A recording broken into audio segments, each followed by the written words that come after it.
वाहती गवळणी तवती पालथी सुधाणी म्हणते नंदाच्या पोरे आधी चोरी केली खरे या विण हे नाती या विण हे नाती नव्हे दुसरी आई म्हणते नंदाच्या पोरे आधी चोरी केली खरी सवे तुकया मेला सवे तुकया मेला पेन्या गुन्हा आणला म्हणती नंदाच्या पोरे आज चोरी केली खरे पांडुरंगा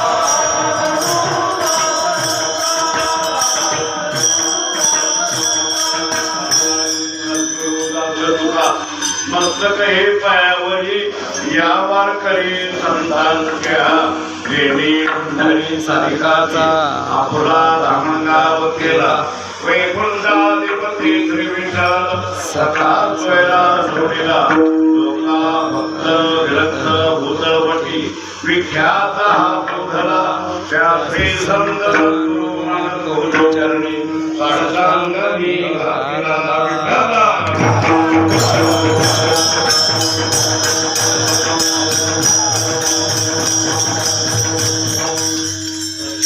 सेवेकरिता प्राप्त असलेली किंवा निवडलेली अशी जी गवळण आहे ती गवळण जगद्गुरु तुकोबारायांच्या गाथ्यामधली आहे आणि ती ज्ञानावर आरूढ झालेली अशी गवळण आहे. त्या गवळणीबद्दल वर्णन करतात ते कशा प्रकारे करतात ते आपण यथाशक्ती यथामती आणि यथा अवकाश आपण त्या गवळणीचा विचार करतो. आता हा दिवस कार्याचा दिवस आहे. त्या वडगाव मध्ये चालू असणारा हा अखंड हरिनाम स्पर्धा गेल्या अनेक वर्षाच्या परंपरेने चालू आहे आणि या वर्षाच्या या सप्ताहाची सांगता आज आहे आणि वारकरी संप्रदायामध्ये सांगतेला कार्याचं कीर्तन असावं असा दंडक आहे, असा नियम आहे. आणि कार्याच्या कीर्तनामध्ये कार्याच्या प्रकरणामधला अभंग असावा किंवा एखादी गवळण असावी किंवा विरहिणी असावी असा प्रकारचा नियम आहे. आणि म्हणून आजच्या ह्या कीर्तनाकरता गवळण घेतलेली आहे आणि ती गवळण आहे जगद्गुरु तुकोबारायांच्या गाथ्यामध्ये. तुकोबारायांनी गवळणीचं वर्णन केलं. त्या अशा गवळणीचं वर्णन केलेलं आहे की ती जाणती आहे. जाणते आहे म्हणजे ज्ञानी आहे. जाणते आहे म्हणजे ज्ञानी आहे. तिला चांगलं ज्ञान आहे, कळतंय किंवा आता चांगली वयानं मोठी झालेली आहे त्याच्यापेक्षा म्हातारी झाली ना म्हातारी झालेली अशी गवळण आहे. आणि त्या गवळणीचं महाराज या अभंगातून वर्णन करतात. कारण गोकुळामध्ये ज्या गवळणी होत्या त्या अनेक प्रकारच्या गवळणी होत्या. बरोबर भाग्यवान त्या गोकुळामधल्या गवळणी आहेत की त्या गवळणीसारखं भाग्य कोणालाही प्राप्त झालं नाही की ज्यांच्याबरोबर भगवान परमात्मा सगुण रूपाला आला आणि सगुण रूपाला येऊन त्या गवळणीबरोबर खेळला, त्या गवळणीबरोबर बोलला, त्या गवळणीबरोबर जेवला, त्या गवळणीबरोबर बसला. अनेक प्रकारच्या लीला त्या गवळणीबरोबर भगवान परमात्म्याने केल्या. म्हणजे त्या गवळणी खऱ्या अर्थानं भाग्यवान आहे.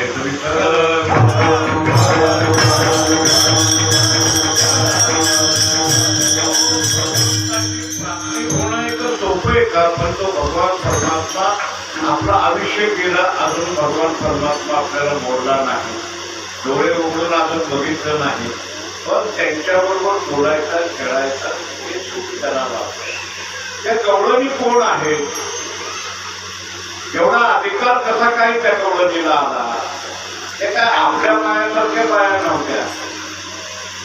काय त्यांच्यात फरक काय होता तर त्यांच्या विधेय अवस्थेमध्ये असणाऱ्या आणि अंतःकरणानं पवित्र असणाऱ्या शुद्ध गवळणी होत्या. त्या गवळणी कोण पूर्वजन्मातल्या वेदामधल्या श्रुती होत्या. वेद जे आहे ना वेद त्या वेदामध्ये श्रुती आहे. श्रुती म्हणजे काही श्लोक आहे. वेदामध्ये काही श्लोक आहे आणि त्या वेदानं त्या श्लोकाद्वारे काय केलं भगवंताचं वर्णन केलं.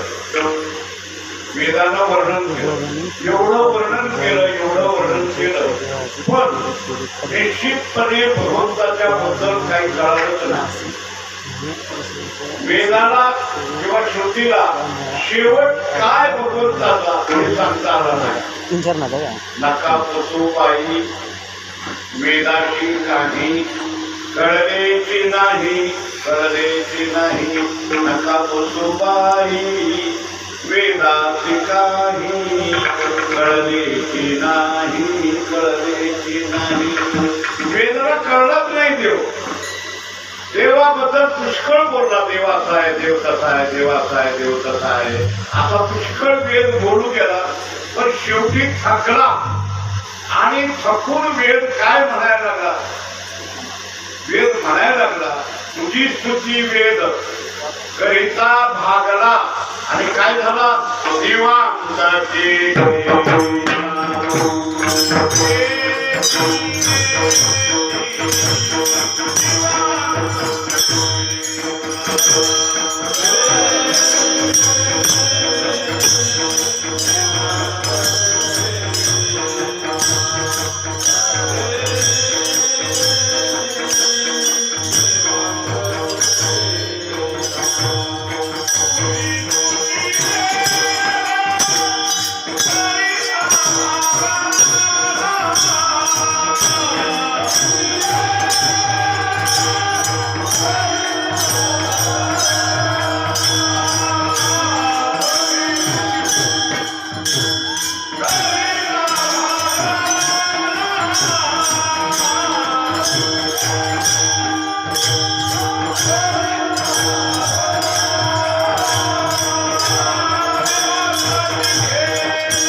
म्हणजे मला कळालं नाही नेती निवांतच राहिला. शेवटी काही बोलला नाही कारण देवाबद्दल बोलावं काय. तुझं सगुण म्हणो की निर्गुण रे तुझं सगुण म्हणो की निर्गुणे सगुण निर्गुण एको गोविंद रे अनुमानेना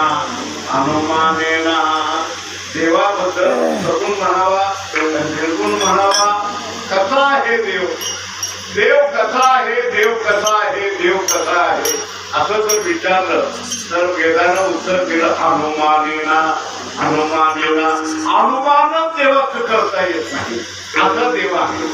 मग त्या श्लोक जे आहेत ना वेदाचे ते बोलून अक्षरांना वाटायला लागलं. त्या श्लोकाला वाटायला लागलं की आपण त्या भगवंताला एकदा पाहावं, त्या भगवंताबरोबर बोलावं, त्या भगवंताबरोबर खेळावं, त्या आनंद आम्ही घ्यावा. म्हणून त्या श्रुती देवाला शरण गेल्या आणि देवाला म्हणायला लागल्या की आम्हाला तो आनंद भोगायला मिळाला पाहिजे. देवानी सांगितलं असा नाही. मी ज्यावेळेस द्वापार युगामध्ये कृष्ण अवतार घेईन त्यावेळेस तुम्ही सगळ्या श्लोक जे श्रुती गवळणी म्हणून तुम्ही अवताराला या. एक कारण. दुसरं असं आहे गवळणी म्हणजे कोण तर गवळणी ह्या पूर्वजन्मातले सगळे ऋषी आहेत, तपस्वी आहेत, ज्ञानी आहेत, जपी आहेत. पूर्वजन्मातले गवळणी ह्या गवळणी नव्हतं तुमच्या आमच्यासारख्या जन्मलेल्या नव्हतं. अरे त्या गवळणी होत्या त्या पूर्वजन्मातले ऋषी होते. ऋषी जपी जपी. काय झालं, राम प्रभू ज्यावेळी सीता स्वयंवराला निघाले, कुलगुरू वशिष्ठांच्या बरोबर निघाले, विश्वामित्र होते, विश्वामित्राबरोबर ज्यावेळेस निघाले, कुठे निघाले की त्यांच्या लग्नाकरता म्हणून निघाले, सीता स्वयंवराकरता निघाले. जात असताना काय झालं, जाता जाता वाटेमध्ये काही लोकांचा उद्धार झाला. याच्यामध्ये एक सीता स्वयंवराला जाताना वाटेत एक शिळा पडली होती. शिळा म्हणजे दगड.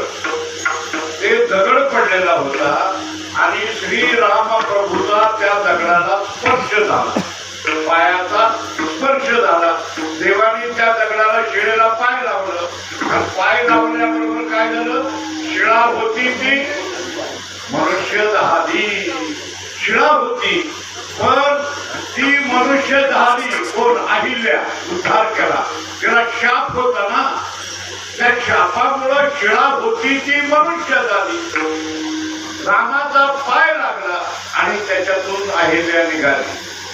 पण त्या दंडकारण्यामध्ये जे ऋषी लोक बसले होते त्यांना कळालं की रामाचे पाय दगडाला लागले.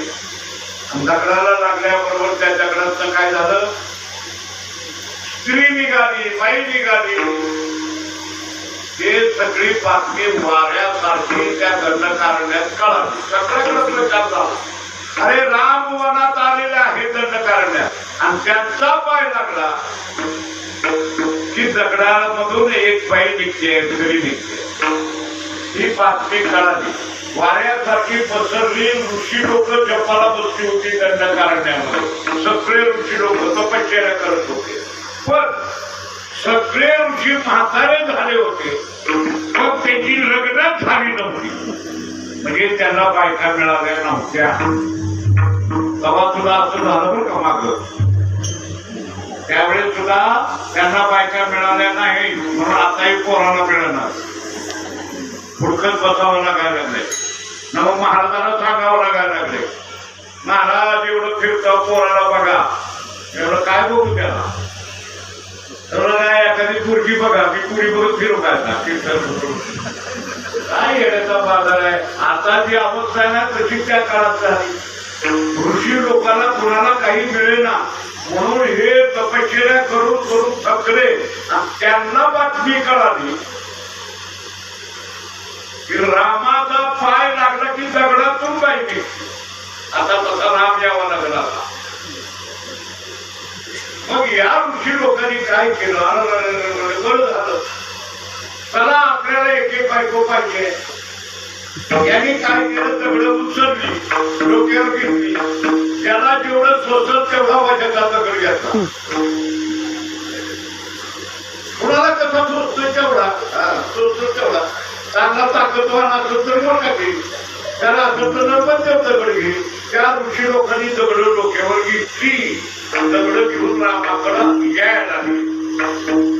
रामाने बघितलं, अरे इडी झाली म्हणजे तपश्चर्या करायची सोडून हे काय दगड घेऊन यायला लागले. रामाला कळालं माझा पाय लागला की त्याच्यातून स्त्री निघते असं वाटलं म्हणून हे दगड घेऊन आलेले. आणि ही सगळी डोक्यावर दगड घेऊन आले. रामाने बघितलं, रामाने म्हणले, आणि राम काही साधा होता का. त्या रामाला बघितल्या बरोबर हे ऋषी लोक बोलले, भ्रम झाला. राजस कुमार मदनाचा पुतळा रवी खळा लोकल्या कस्तुरी मळवट चंदनाची पुळे बाळकंठी वैजयंती कस्तुरी मळवट चंदनाची. अरे त्या श्रीराम प्रभू राजस कुमार मदनाचा पुतळा प्रभू, अरे कस्तुरी मळवट लावलेला, चंदनाची उठी घातलेली, गळ्यामध्ये अगदी चंद्रहार घातलेला. आणि आता रामप्रभू त्या ऋषीने पाहिला आणि पाहिल्याबरोबर त्या ऋषीला काय म्हणायचं होतं, त्या दगडाला पाय लावा आणि आम्हाला एक एक पाय द्या. पण हे येडे त्या रूपाला बघून विसरले आणि काय म्हणायला लागले, हे प्रभू आम्हाला बायका कर, आम्हाला बाई कर, आम्हाला बाई कर. बाई जी म्हणजे बाई कर. देव म्हणजे आता नाही, द्वापार युगामध्ये कृष्ण अवतार घेईल त्यावेळी तुम्ही ऋषी आहेत ना, त्या सगळी गवळण निघून या. विठ्ठल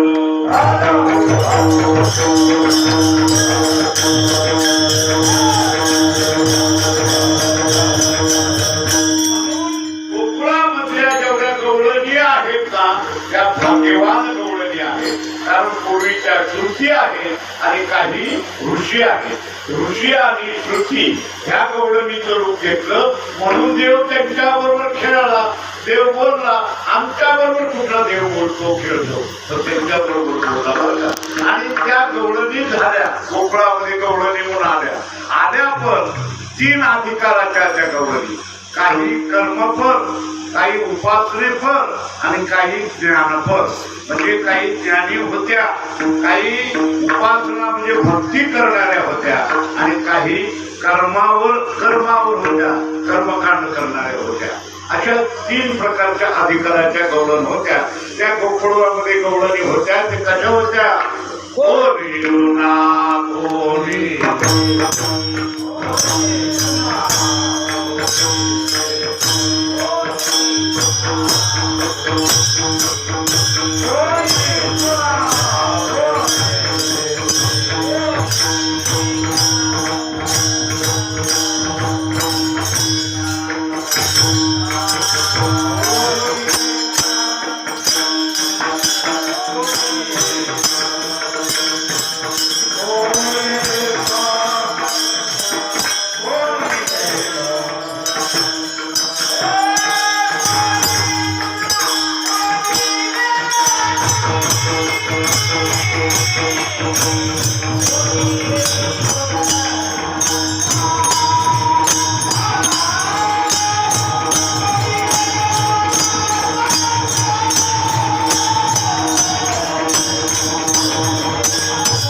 स्वतंत्रता म्हणजे काही ज्या गवळणी होत्या ना, त्या तिजीचा अधिकार वेगळा होता.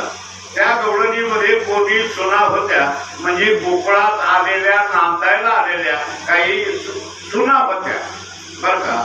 आणि त्या गोकुळामध्ये सप्त्याकरता म्हणून आलेल्या काही लेकी होत्या. आता एवढ्या गावात 3 प्रकारच्या बाया आहेत ना. काही सुना आहेत त्या गावात आलेल्या नांदायला आणि काही लेकी आहेत, पुरी आले सप्त्याला. आणि काय काय म्हातारे आहेत का नाही, त्या सासू आहेत. 3 अधिकार: कर्मपर अधिकार, उपासनापर आणि ज्ञानपर. असे 3 प्रकार झाले. कर्म करणारी ती बंधना, भक्ती करणारी ती बंधन आणि मोकळी, कळलं का. आणि ज्ञानपर म्हणजे पूर्ण मोकळी, कळलं का.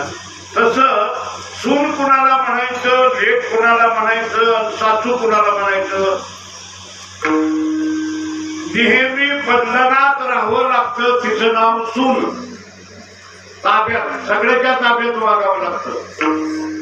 सासऱ्याच्या म्हणण्याप्रमाणे वागावं लागतं, सासूच्या म्हणण्याप्रमाणे वागावं लागतं, ननंद म्हणे तसं वागावं लागतं, तिलाच्या म्हणण्याप्रमाणे लागतं, नवऱ्याची मर्जी सांभाळावी लागते. तिला काय म्हणायचं? सून. मी हे कधीच सांगतोय,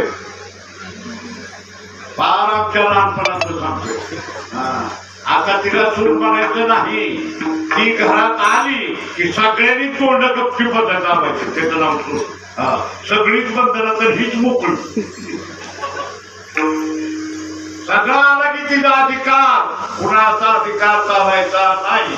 म्हणूनच म्हणते काय सासरा आहे का नाही बर सासू आहे का नाही बर जे राहू केतू नसला तर पोरगी दे याला राहू केतू म्हणते ते राहू केतू आहे का नाही मग पुण्यात राहतोय का होय पुण्यात आहे का दुसरं पुणे नाही ना आपण दोघंच ना मग करा पण तिला म्हणायचं सोन आता आपण पूर्वी काळात सर्व नाही सगळ्यांचं बंधन म्हणजे कर्माच्या बंधनात लागणं त्याला म्हणायचं सोन आणि लेख कुणाला म्हणायचं कधी मोकळी कधी बंधन कधी मोकळी कधी बंधन माहेरला आली की मोकळी सासरला गेली की बंधन तिला म्हणायचं लेख माहेरला आल्यावर काय हो कवा बी उठत कोण काय म्हणेल का कोण काय म्हणणार नाही आणि कुणी उठवायला लागलं तर म्हातारी उठवू देते का म्हातारी होती दमपुजी पोरगी दमून आली आता पोरगी दमली आणि सून नाही का दमली सुनानं मात्र लवकर उठावं नाही तर ठेवतो आणि मुलगी दिवस उगवून झोपली तरी चालते दमली तिला म्हणजे बंधन नाही मोकळी सासऱ्याचे गेले की बंधन तिला लेख म्हणायचं म्हणजे हे भक्तीच लिहिली त्याला भक्ती म्हणायची भक्ती आहे का नाही आमचं वारकरी तसंच आहेत ना भक्ती करणार वारकरी पंढरपूरला आले की माहेरात आणि वडगावला आलं की सासर इथं नांदायचं आहे आणि तिथं माहेरात यायचं आहे पंढरपूरला आले की मोकळी तिला कोण काय म्हणेल का तुम्ही हालमध्ये बसला का माडीवर जाऊन बसला कोण बघायला लागले तुम्हाला काय करायला लागलं तुम्ही ऐक नाही भजन करू वाटलं करायचं नाचायचं उड्या मारायच्या बागडायचं हा आनंद तुम्हाला कुठे पण संप्रदायामध्ये आहे ऐक नाही तुम्ही आता नाचला विठोबा रुपयाला नाचला का नाही हो तुम्हाला कोण काय म्हणलं का कोण म्हणलं नाही कसं बी नाचा वाकडं नाचा तिकडं नाचा इकडं पाऊल घाला तिकडं पाऊल घाला नाचला का नाही तुम्ही हो तुम्हाला कोण काय म्हणलं का मी तर म्हणलो का काय काहीच म्हणलो नाही का जरी मी सासू असली तर काय असं चालत नाही तसं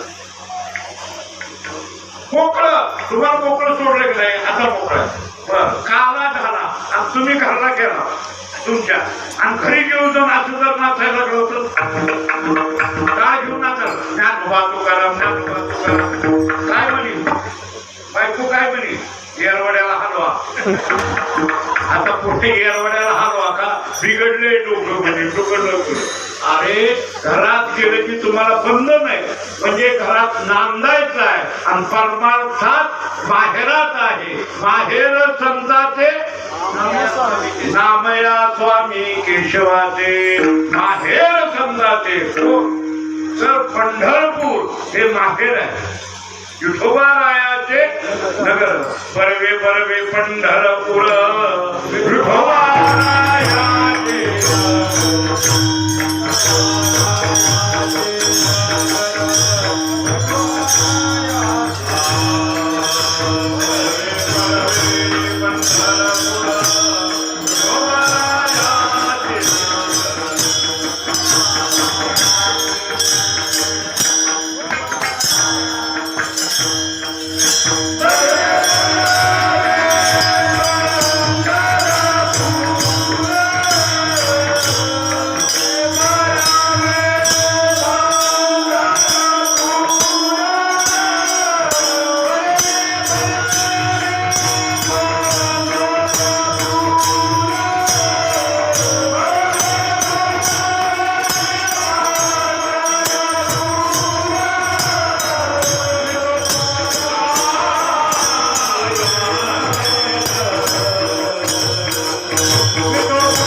पंढरपूर विठोबारायाचे नगर माहेर संताचे नामया स्वामी केशवाचे परमार्थ आपला माहेर आहे संसार हा बंधन आहे म्हणून आपण देखील सारखा त्याला लेख म्हणायचं आणि ज्ञानी आहे ज्ञानेश्वर महाराज तुकाराम महाराज नामदेव महाराज, माणकोजी महाराज हे ज्ञानी संत आहेत. हे कोण आहेत? सासू आहेत. ह्या सासू आहेत, म्हातारे आहेत, त्या सगळ्या सासू आहेत. त्या सासू कोणाला म्हणायचं? सदाच मोकळी, तिचं नाव सासू. तिला बंधन नाही कशाचं, काही बंधन नाही. कीर्तनला जावा म्हणलं, आत्याबाई जावा कीर्तनला, ती म्हणते का? तुला वाटतं का त्या घर सोडून निघून जावं म्हणजे मोकळी झाली? कशाला जाऊ? तू हिथंच माझं पंढरपूर नाही नाही सासूबाई असं करा, तुम्ही घरात कसं मी जाते कीर्तनाला. ती सासू म्हणते वा शानी, मी जाणार आहे देवदेवाला, तुझं घर जपाटी तू नाही का? म्हणजे असं बोललं तरी असं बोललं तरी असं, त्यांना म्हणायचं सासू. तसं ज्ञानी लोक जे असतात ना महात्मे, त्यांचं मोकळं आपलं बंधन मोकळं आणि पूर्ण बंधन आहे त्याला कर्म म्हणायचं. कर्मात अडकले ते सून आहे, कर्म करत असतानाही भक्ती मार्गाला लागले ते वेग आहेत म्हणायचं. आणि पूर्ण भक्तीमध्ये आहे परमार्थाचं त्याला साधू म्हणायचं. विठ्ठल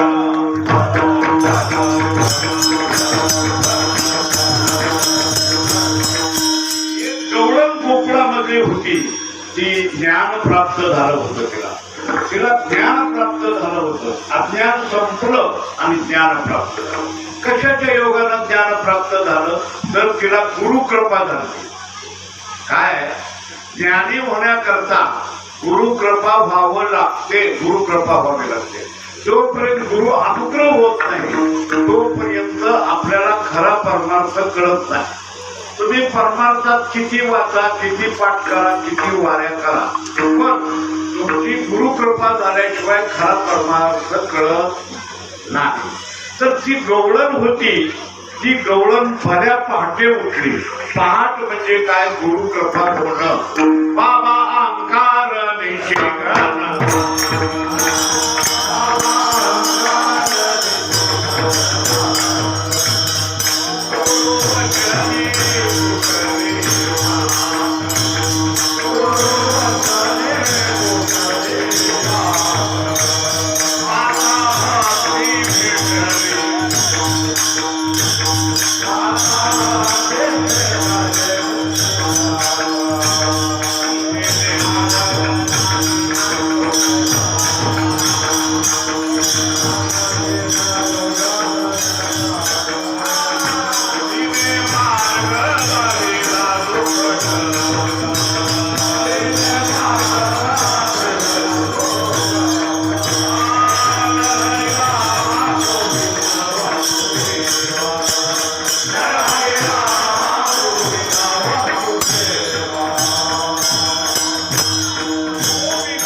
नाहीतर अगोदर काय होता?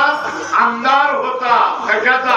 बाबा अंगार दिशी घनता, अहंकारानं भरलेला अंधकार होता.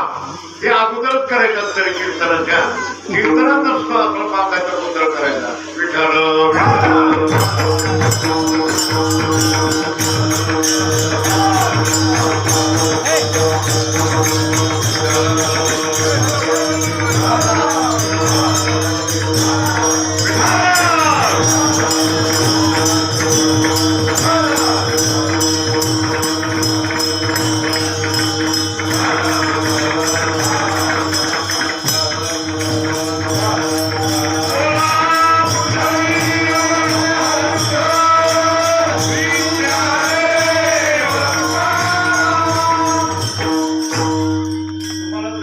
सांगतो, मी प्रत्येक वर्षी सांगतो, हे अगोदर करा आणि मग कीर्तनात गोंधळ करू नका.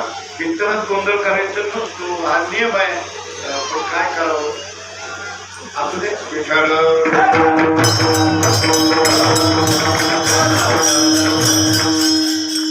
ही सासूबाई पहिल्या पहाटे उठली म्हणजे तिला अहंकार म्हणजे अगोदर काय होता, आमदार म्हणजे अहंकार.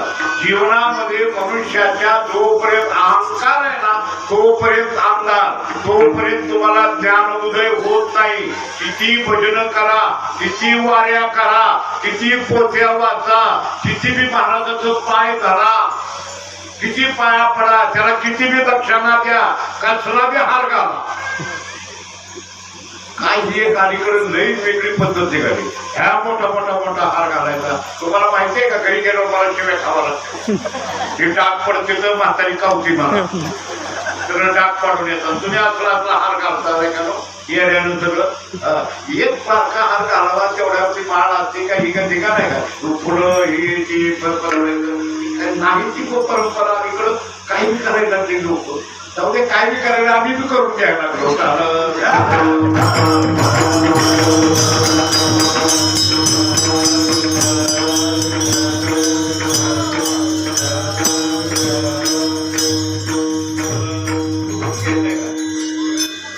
बर ठीक आहे. पण विठाल जीवनामध्ये अहम देह मी देह हा अहंकार आहे. आणि हा अहंकार म्हणजे मनुष्य जीवनातला अंधार आहे. मनुष्य जीवनातला काय अंधार आहे. हा अंधार जावा झाला गुरु वचनी फुटणी पहाट. गुरुची कृपा होणं, त्यांचं वचन पालन करणं ही पहाट आहे. आणि ती गवळण पहाट उठली तर भक्ती तर काय, पाहती गवळणी तवती पालती दुधानी. दुधानं म्हणजे माहितीये का, आता दुधानं नाही. पूर्वी दुधानं असायच्या घरात, चांगल्या म्हशी गायी असायच्या. आता दूध देखते पण शेंडा नाही, दुधानं नाही. आता शेंडात घालायचं आणि सगळी गर्दी तिथं त्याच्या सकाळ संध्याकाळ गर्दी. पण पूर्वी दूध अशी राहायची आणि दुधानं म्हणजे गाडगे असायचे बरं का, गाडगे मोठे मोठी, आणि ती चुलीवर तापून ठेवलेली असायची, त्याला दुधानं म्हणायचं. पण ती दुधानं म्हणजे मोठा डेरा. डेरा तरी आहे का माहिती आता? आता डेराही माहित नाही, गाडगं माहित नाही, लोटकं माहित नाही, काय माहित नाही. सगळं डबडे आले आता, डबडे. पूर्वी गाडगी असायची बरं का. आणि कसं होतं पूर्वी, तिच्या घरात उतरलं जात ती बाई सुगरण म्हणायची. बाईला सुगरण ऐकल्या संसाराला, काय उतरली लावल्या. आता उतरण म्हणलं की येडपट बाई म्हणायची.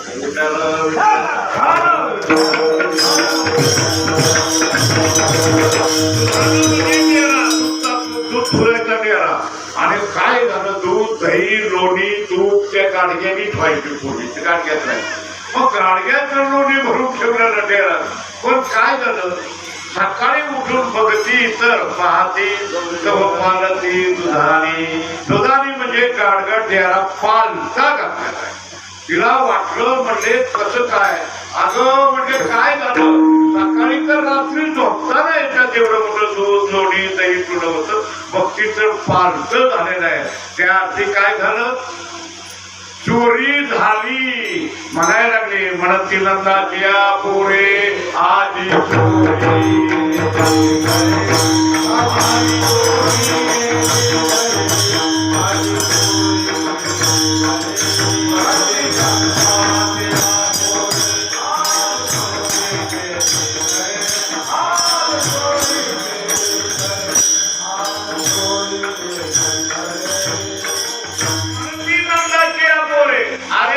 चोरी झाली.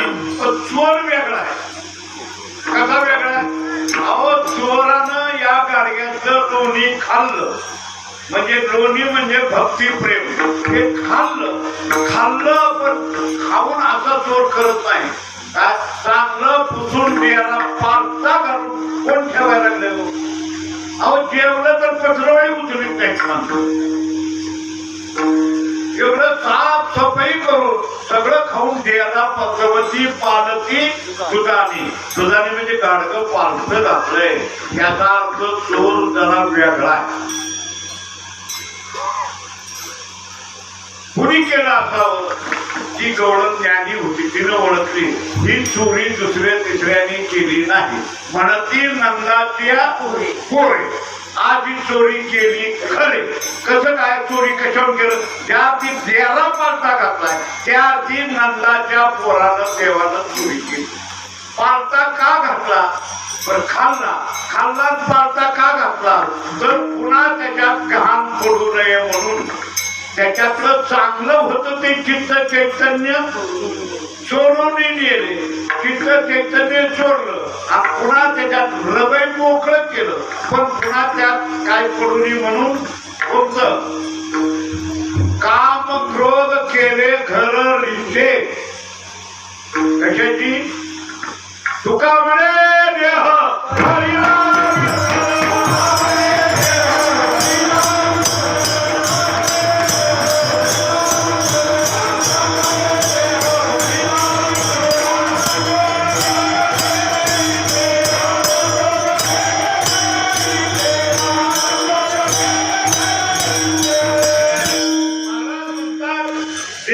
मोकळा केला, देहाला हरी पडला, परमात्मा पडला, पण पुन्हा याच्यात काम क्रोध विकार पडू नये म्हणून देहाला पालथा का घातला? तर विकार पडू नये म्हणून. मनुष्याला पवित्र बुद्धी येते, पण पवित्र बुद्धी झाल्यावर दुर्बुद्धी सुटते. कळलं का तुम्हाला? पंढरपूरला आल्यावर तुळशीची माळ घालावी असं सद्बुद्धी येते, माळ घालतात, पण माळ घालून पुन्हा नीट वागत नाही, ती दुर्बुद्धी सुटते. सद्बुद्धी आहे पण सद्बुद्धीला पुन्हा दुर्बुद्धी येते. अरे निदान माळ कार्याने तरी नीट वागावं, निदान कार्याने तरी ऐकायची. भागवत कराल ते हित सत्य करा. ऐका, कोण ऐका? तुम्ही